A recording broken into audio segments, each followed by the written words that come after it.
کہ ہماری بڑی آنت کو بلاک کرنے لگتا ہے تو اس کو ہم کہتے ہیں کنڈیشن انٹسٹائنل آبسٹرکشن. اس میں پیشنٹ ایبسولوٹ کانسٹیپیشن یعنی مکمل طور پہ اس کا اسٹول پاس کرنے کا نظام بند ہو جاتا ہے.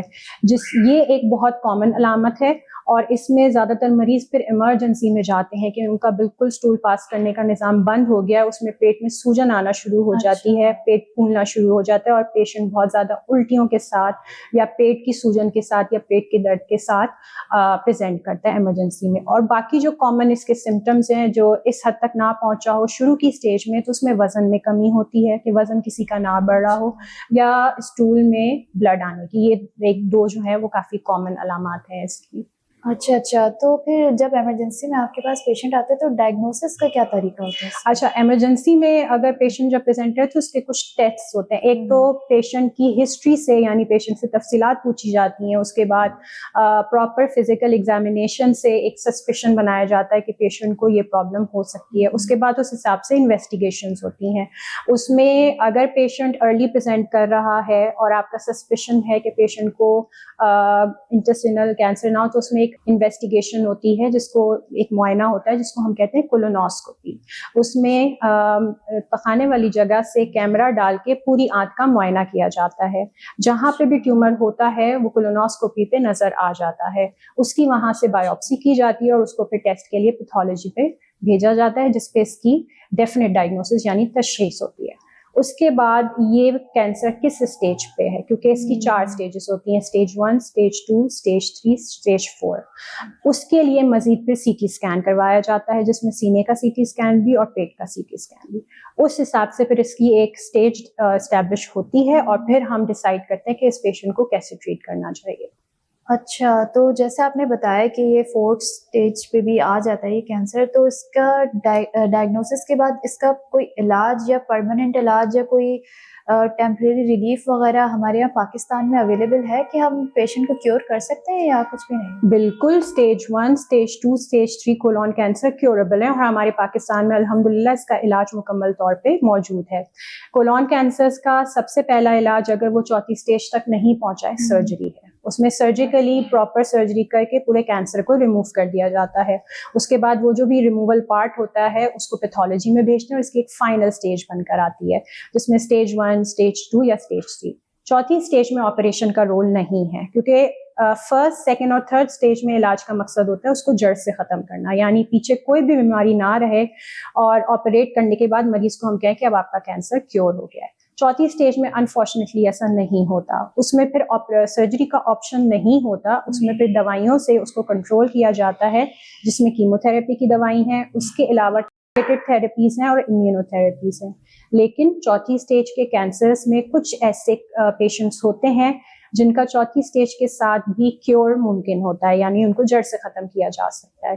جن کا ممکن نہیں ہوتا, ان ٹریٹمنٹ سے لمبے ٹائم تک پیشنٹ ڈیزیز فری رہ سکتے ہیں, کوالٹی آف لائف بہت اچھی ہو سکتی ہے اور پیشنٹ اپنی نارمل زندگی گزار سکتے ہیں کیونکہ اس میں ٹریٹمنٹ آپشنس اب الحمدللہ کافی زیادہ آ گئے ہیں اور ہمارے پاکستان میں بھی موجود ہیں. ایک سوال میں کرنا چاہوں گی کہ اس کا ریکرنس ریٹ کوئی ہے کمپلیٹلی کیور ہو جانے کے بعد؟ کیا ایسا کسی پیشنٹ میں ایسا ہوتا ہے کہ واپس سے اس کو کوئی سمٹمز آئیں اور دوبارہ سے آپ ڈائگنوسس کی طرف جائیں تو یہ کینسر دوبارہ سے پیدا ہونا شروع ہو جائے, ایسا ہوتا ہے؟ بالکل, یہ ڈپینڈ کرتا ہے پیشنٹ کی اسٹیج پر اور کچھ رسک فیکٹرز ہوتے ہیں جو ہم at the time of diagnosis اور ٹریٹمنٹ آئیڈینٹیفائی کر رہے ہوتے ہیں. اسٹیج 1 میں 2 میں چانسز کم ہوتے ہیں لیکن اسٹیج 3 میں چانسز زیادہ ہوتے ہیں. اسٹیج 4 میں بھی اگر کیور ہو جاتا ہے تو ریکرنس کے چانسز زیادہ ہوتے ہیں. اسی لیے آپریٹ کرنے کے بعد وہ اسٹیجز جن میں ریکرنس کے چانسز زیادہ ہوتے ہیں ان کو کیمو تھراپی دی جاتی ہے ایڈجوونٹ سیٹنگ میں, یعنی کہ آپریشن کے بعد. اور اس ٹریٹمنٹ کو دینے کا مقصد یہ ہوتا ہے کہ ریکرنس کے رسک کو کم سے کم کر دیا جائے. 0 تو کچھ بھی نہیں ہوتا, 100% کچھ بھی نہیں ہوتا, لیکن اس رسک کو 60 سے 70% تک کیمو تھراپی کے ذریعے کم کر دیا جاتا ہے. پلس ٹریٹمنٹ مکمل ہونے کے بعد پیشنٹ کو سرویلنس پہ یعنی فالو اپ پہ رکھا جاتا ہے ایوری 3 months to 6 months. اس میں معائنہ ہوتا ہے, اگر سی ٹی اسکین کی ضرورت ہو تو سی ٹی اسکین کروایا جاتا ہے اور کولونوسکوپی بھی دوبارہ کروائی جاتی ہے کہ اگر اس کی ریکرنس ہو رہی ہے تو اس کو ارلی ڈائگنوسس ہو جائے اور ارلی ٹریٹمنٹ ہو جائے کیونکہ اس میں بھی وہ کیوریبل ہونے کے چانسز ہوتے ہیں. ٹھیک ہے. اچھا, آپ نے جیسے بتایا کہ 3rd اور 4th اسٹیج جو ہے وہ سننے میں تھوڑی خطرناک لگ رہی ہے, ناظرین بھی ڈر گئے ہوں گے یہ بات سن کے, تو ایک سوال یہ ذہن میں آتا ہے کہ اگر اس سٹیج پہ اس بیماری کو نہ پکڑا جائے یا اس کا علاج نہ کرایا جائے، کیونکہ زیادہ تر لوگ کافی ریلکٹنٹ ہوتے ہیں، ان کو بیماری کا پتہ چل بھی جائے تو گھبرا جاتے ہیں یا کسی کو بتاتے نہیں ہیں، یا علاج اتنا مہنگا ہو چکا ہے کہ وہ علاج افورڈ نہیں کر سکتے، تو اس کی کمپلیکیشنز کیا آ سکتی ہیں اگر 3rd یا 4th اسٹیج پہ اس کو ٹریٹ نہ کیا جائے تو؟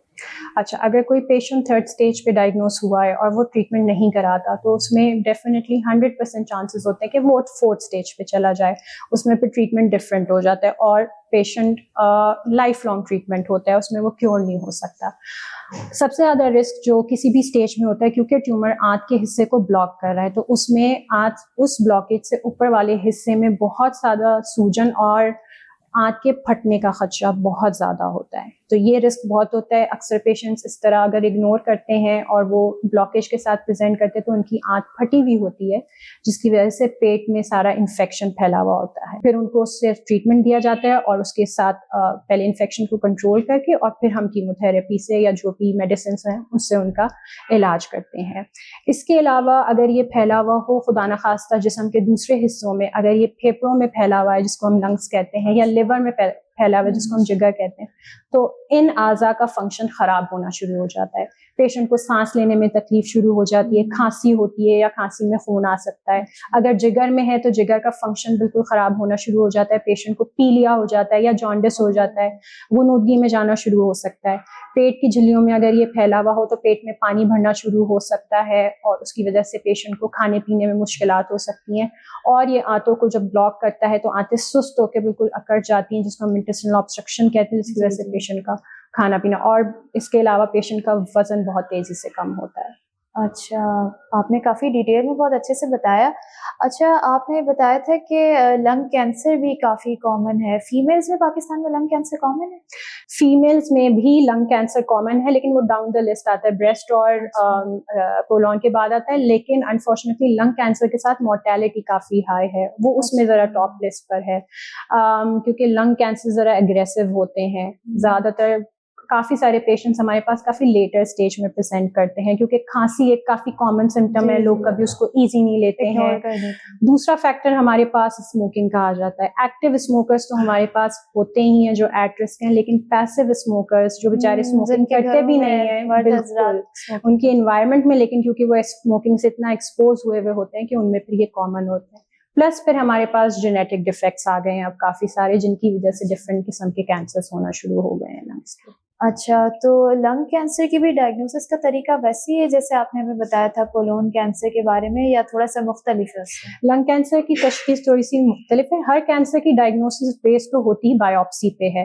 اچھا، جو ہمارے پاس لنگ کینسرز ہوتے ہیں وہ زیادہ تر جیسے جنرل فزیشنس کے پاس جا رہے ہیں یا پلمونالوجسٹ کے پاس جا رہے ہیں کھانسی وغیرہ سمٹم میں، تو اس میں سب سے پہلا ایک simple test chest X ray کروایا جاتا ہے. اس میں اگر ٹیومر کا ایک دھبا نظر آ رہا ہے تو پھر اس کو فردر انویسٹیگیٹ کیا جاتا ہے. اس میں پھر سی ٹی اسکین یا ایکس رے پہ کبھی کبھار ہوتا ہے کہ لنگس میں پانی نظر آ رہا ہوتا ہے. اس کی تشخیص کے لیے پھر مزید سی ٹی اسکین کیا جاتا ہے تاکہ دیکھا جائے اس دھبے کا تعلق، کیونکہ سی ٹی اسکین اس کو فردر الیبوریٹ کر دیتا ہے، کیونکہ دھبا انفیکشن کی وجہ سے بھی ہو سکتا ہے، دھبا ٹی بی کی وجہ سے بھی ہو سکتا ہے یا کوئی اور وجہ سے بھی ہو سکتا ہے. C T scan chest with contrast سے وہ ہمیں کلیئر ہوتا ہے. اب جب ہمیں پتہ چل گیا کہ لنگ میں ایک ٹیومر پڑا ہوا ہے، اس کی نوعیت کیا ہے، کیونکہ لنگ کینسرز بھی مختلف اقسام کے ہوتے ہیں، ہر قسم کا علاج مختلف ہے اسٹیج کے حساب سے. تو پھر فائنل ڈائگنوسس تشخیص جو ہوتی ہے وہ بایوپسی سے ہوتی ہے. لنگ کینسرز کی ڈائگنوسس کے لیے بایوپسی کے کئی طریقے ہیں. اگر تو وہ سانس کی نالی میں موجود ہے، نظر آ رہا ہے، تو جس طرح کولونوسکوپی آنت کے اندر کا کیمرے کا معائنہ ہوتا ہے، اسی طرح برونکوسکوپی ہوتی ہے جو کہ ٹریکیا اور جو برونکائز ہیں یا ہم سانس کی نالی عام الفاظ میں کہیں، اس کے اندر کیمرہ ڈال کے ٹیومر نظر آ رہا ہو اس کا ٹیشو لے کے اس کی بایوپسی کر دیتے ہیں. دوسرا اس کا طریقہ یہ ہوتا ہے کہ اگر اس طریقے سے ٹیومر نہیں موجود بلکہ پھیپھڑوں کے دوسرے حصے میں ہے اور پانی بھی ہے، تو پانی نکال کے اس کو بھی ٹیسٹ کے لیے بھیجا جا سکتا ہے، اس میں بھی تشخیص ہو جاتی ہے. یا پھر پھیپھڑوں کے اراؤنڈ جو جھلی ہے جس کو ہم پلورا کہتے ہیں میڈیکل ٹرم میں، اس کی بایوپسی کی جائے، اس پہ بھی ہمیں تشخیص ہو سکتی ہے. ایک اور طریقہ اس کا یہ ہوتا ہے سی ٹی گائیڈڈ بایوپسی، یعنی اگر اور کسی طریقے سے وہ ٹیومر ایکسیسیبل نہیں ہے ڈائگنوسس کے لیے تو اس میں سی ٹی پہ دیکھتے ہوئے انٹرونشن ریڈیولوجسٹ، اس کے خاص ریڈیولوجسٹ ہوتے ہیں، وہ سوئی ڈال کے اس پہ سے ٹکڑا لیتے ہیں اور اس کو پھر تشخیص کے لیے ٹیسٹ کے لیے بھیجتے ہیں. اچھا. جو ہم نے 2 کینسرز پہ بھی بات کی، کولون کینسر اور یہ لنگ کینسر، تو آپ نے کولون کینسر میں بھی ایک وجہ بتائی تھی کہ ڈائٹری آپ کی کچھ ایسی ہیبٹس ہوتی ہیں، اور لنگ کینسر میں بھی آپ نے بتایا کہ ٹوبیکو یوز وغیرہ سے. تو سننے میں تو ایسا لگتا ہے کہ کافی حد تک پریونٹیبل ہیں دونوں کینسر. کیا ایسی چیزیں پریونٹ کیا جا سکتا ہے؟ بالکل. ٹاپ موسٹ ریزنس ہی آپ کے پاس اگر موجود ہوں، ٹھیک ہے، جس طرح سے بچوں میں ہم ویکسینیشن دیتے ہیں، ہمیں پتہ ہے کہ یہ کچھ انفیکشنز ایسے ہیں جو بچوں کو ہوں گے تو اس سے پہلے ویکسین دے دی جاتی ہے، تو وہ پریونٹیبل ڈیزیز ہے. اسی طرح کینسرز میں آپ کو اگر وجہ پتہ ہے اور پریونٹیبل ہے، اوائڈیبل ہے، جیسے کہ اسموکنگ میں آپ کو صرف روکنا ہے، آپ نے کچھ بھی نہیں کرنا، آپ نے انٹرونشن کیا کرنی ہے، اسموکنگ نہ کریں، تو اس میں لنگ کینسر میں کافی حد تک قابو پایا جا سکتا ہے. کولون کینسرز میں بھی میں نے آپ کو بتایا ون آف دا کازز ہیں ڈائٹری لائف اسٹائل ہمارا اچھا نہیں ہے، ویٹ گین ہے، اوبیسٹی ہے، پھر اسموکنگ بھی آ جاتی ہے. تو یہ بھی اوائڈیبل کریکٹیبل فیکٹرز ہیں جن کو کنٹرول کیا جا سکتا ہے. باقی جو جینیٹک ڈیفیکٹس کی وجہ سے کولون کینسرز ہوتے ہیں اس میں بھی اب اسکریننگ پروگرامس آ گئے ہیں. جی، اب کولون کینسر یعنی کہ بڑی آنت کا اگر کسی کو کینسر ہوتا ہے تو ہر پیشنٹ کو جینیٹک ٹیسٹنگ کے لیے بھیجا جانا چاہیے ہے، کیونکہ اگر کسی کو جینیاتی ڈیفیکٹ کی وجہ سے وہ کینسر ہو رہا ہے تو ان کی فیملی میں باقی کے فیملی ممبرس کو پہلے ہی علامات ہونے سے پہلے ہی اسکرین کر لیا جائے تاکہ وہ پہلے ہی پکڑ میں آ جائے ارلی سٹیج پہ اور وہ قابل علاج. پاکستان میں ہمارے پاس اویلیبل ہے؟ پاکستان میں ہمارے پاس ساری فیسلٹی اویلیبل ہے. ہمارے پاس جینیٹک ٹیسٹنگ کی فیسلٹیز بھی موجود ہیں اور اسکریننگ فیسلٹیز بھی موجود ہیں. یہ پروسیجر کاسٹلی ہے یا افورڈ کر سکتے ہیں؟ ابھی جو اسکریننگ کے پروگرامس کچھ ہسپتالوں میں ہی شروع ہوئے ہیں. جینیٹک ٹیسٹنگ کی بات کری، اسکریننگ تو کوئی بھی کر سکتا ہے. اسکریننگ بیسکلی کس طرح ہوتی ہے؟ کولونوسکوپی سے. یعنی اگر کسی کو علامات نہیں بھی ہیں لیکن بالکل لیکن اس کی فیملی ہسٹری ہے تو ایک خاص عمر پہ آپ کو کولونوسکوپی کروانی ہے باقی فیملی ممبرس کی، اور اس کی خاص ڈیوریشن ہوتی ہے، پورا ایک طریقہ ہوتا ہے. تو کولونوسکوپی تو ہر جگہ موجود ہے. جینیٹک ٹیسٹنگ تھوڑا سا ایک فیکٹر ہے جو کہ ابھی کچھ جگہوں پہ اس کی ٹیسٹنگ سٹارٹ ہو گئی ہے. تھوڑے سے ایکسپینسو ہے، کاسٹلی ہے، لیکن آپ کو یہ پتا ہے کہ آپ کر کیا رہے ہیں، آپ پریونشن کر رہے ہیں. Prevention is better than cure. اس سے زیادہ پیسے آپ کے علاج میں لگ سکتے ہیں، تو پہلے ہی آپ کولونوسکوپی کروا لیں. ٹھیک ہے، یہ تو آپ نے کافی ڈیٹیل میں بتا دیا. اچھا، ایک لاسٹ تھوڑا سا رہ گیا تھا کہ فیمیل جینیٹل ٹریک کی آپ نے تھوڑے سے کینسرز کی بات کی تھی، تو اس کا جلدی سے شارٹ سے تھوڑا سا بتا دیں کہ ناظرین کو اس کا بھی تھوڑا سا نوہا ہو کہ کیا ہے. فیمیلز میں ہمارے پاس بہت کامن آج کل اوویرین کینسر ہو گیا ہے. اس کے بھی کئی اوائڈیبل رسک فیکٹرز ہیں، لیکن اس میں بھی most common one of the common factor genetic defect جس کو ہم BRCA جینز کہتے ہیں. تو جن کو اوویرین کینسر ہوتا ہے یا انڈے دانی کا کینسر ہوتا ہے اس میں بھی اس کی ٹیسٹنگ لازمی قرار دی گئی ہے، تاکہ کیونکہ اس جینیٹک ڈیفیکٹ کی وجہ سے اوویرین کینسر کے ساتھ ساتھ دوسرے کینسرز کی بھی رسک بڑھ جاتا ہے، اور پھر فیملی بھی ایٹ رسک ہوتی ہے. اس میں بریسٹ کینسر بھی ہے. اس کی پریونشن کے لیے آپ ٹریٹمنٹ کر سکتے ہیں ارلی اسکریننگ کے لیے.